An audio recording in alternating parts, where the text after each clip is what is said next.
Let's talk about the connection between attunement, attachment, and intimacy. Let's begin by defining these three terms. Attunement is being tuned into another person, like a fine-tuned instrument.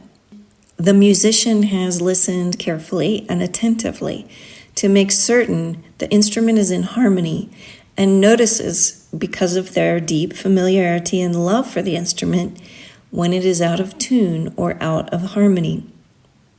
This concept of attunement applies to our relationships with others.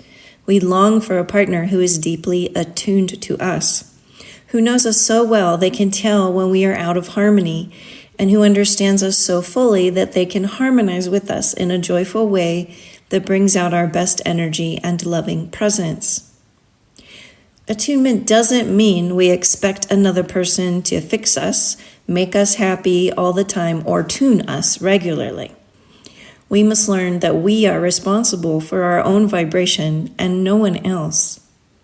What it means is that the other person has the capacity of presence and awareness to see, hear, and acknowledge us fully at our deepest level of inner being with unconditionally loving attentiveness. That means it is non-judgmental. So attunement is the capacity of presence and awareness to see, hear, and acknowledge another at their deepest level of being with loving, unconditional attentiveness. This is a higher concept of intimacy. Very few couples achieve actual attunement. They may have familiarity and proximity as a form of intimacy, but rarely does it ascend to the level of attunement. This is a divine attribute of higher unconditional love. This is part of our soul architecture because we're deeply known, understood, and witnessed when in our divine state of beingness. It's something we long for at a soul level from partners, but very rarely experience because we remain in a fragmented state of self-awareness and maintain a deep lack of self-love. Have you ever met someone who seemed to know you so well they could predict how you would finish your sentence and acted like you were truly the most important person in the world to them when they looked at you and listened to you? Their attention was total and complete. I don't mean obsessive or overabsorbed. I mean someone who sees us, knows us, and accepts us totally as we are. This attunement supports the first pillar of the Trinity of surrender because we feel deeply safe to be who we are as we are totally known and accepted in the other person's presence. They are not projecting false images onto us of who we should be or judging and criticizing us when we're not perfect or meeting their expectations. This is an attuned, mature presence. It can only be given from a mature being that is self-attuned and not in a state of insecurity and lack. It is what we feel when we imagine a wise being that is enlightened seeing us and holding us in their presence. They can see all our darkness and all our light and accept and love us just as we are in our own becoming. It's a high art, and it requires an individual to have a certain level of gnosis to find this space of perfected presence. But until we can achieve this perfect gnosis, this is something we can cultivate in ourselves and practice with our partners who are aware enough to understand the power of the higher concept of attuned awareness. Now let's discuss attachment. This is a basic psychological concept that describes how we were bonded to our primary caretakers as infants and young children. This falls into two categories: secure attachment, which would have a very similar description to attunement, and insecure attachment, when there is a real lack of presence and knowing awareness from a caregiver. This could fall to the side of absolute neglect or its opposite of obsessive, anxious, invasive attention that ruptures boundaries and personal sovereignty. Insecure attachment is what most people in a third-dimensional parental or caregiver situation experienced. Even if the parents had great care for the child, their own lack of inner attunement and fear-based programming would leave a similar imprint in the child. They would only be able to attune to the child to the level that they had available within themselves. And in third dimensional settings, what we call love is often limited to the passing on of fear-based survival programming coupled with obligatory basic physical needs care. We may have been fed, clothed, bathed, and had a home, but there may have been nobody home on the emotional front, or there was no psychological attunement towards a deeper understanding of who we truly were or what we wanted. Inevitably, when I make contact with the client's inner child, no matter how much previous inner child work they claim to have already done, we find them isolated in a time-space distortion in a state of profound loneliness. Inner child work at its deepest level is a dimensional timeline warp and must be healed at this level. The child self is cut off from its own sense and memory of unconditional attunement.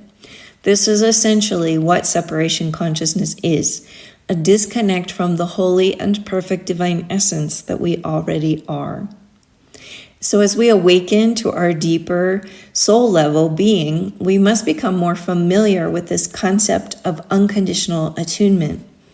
It's what we are all actually seeking because it's the natural state of our divine essence. We're longing for our own sense of wholeness. As such, we're going to find that when we dig deep enough, that no one can really give it to us fully until we can find it within ourselves. And as we learned with the different levels of safety, there are similar levels of possible attunement, similarly physical, emotional, mental, and psychological. Psychology identifies 3 types of insecure attachment: anxious or needy attachment, dismissive avoidant attachment, or a disorganized attachment, which is simply a combination of both anxious and avoidant that oscillates back and forth depending on the circumstance. When insecure anxious attachment is formed in infancy and early childhood, we may be deeply anxious about bonding with others and become highly needy and clingy, always feeling nervous and neglected and worried about whether the caregiver will show up for us or meet our needs or will potentially abandon us. We're seeking desperately for this attachment certainty to feel safe, but we do not ever feel secure about the bond as it wavers and may come and go according to the mood or capacity of our primary caregivers. If we grew up in a high survival disruptive type of family where violence or abuse or chaos were the norm, our caregivers were likely highly variable and not attuned to us, except possibly at the most basic level of maybe feeding or care, but sometimes not even to this extent if we experience total neglect or abuse. Or we may have formed a dismissive avoidant attachment style, where we push others away in a stance of hyper-independence as a self-defense mechanism to avoid the pain of others not being attuned properly to us. This develops into adulthood as an extreme fear of intimacy and avoidance and an actual disinterest in close, intimate relationships. Dismissive avoidants are legendary loners and proclaim not to need anyone to function and be content.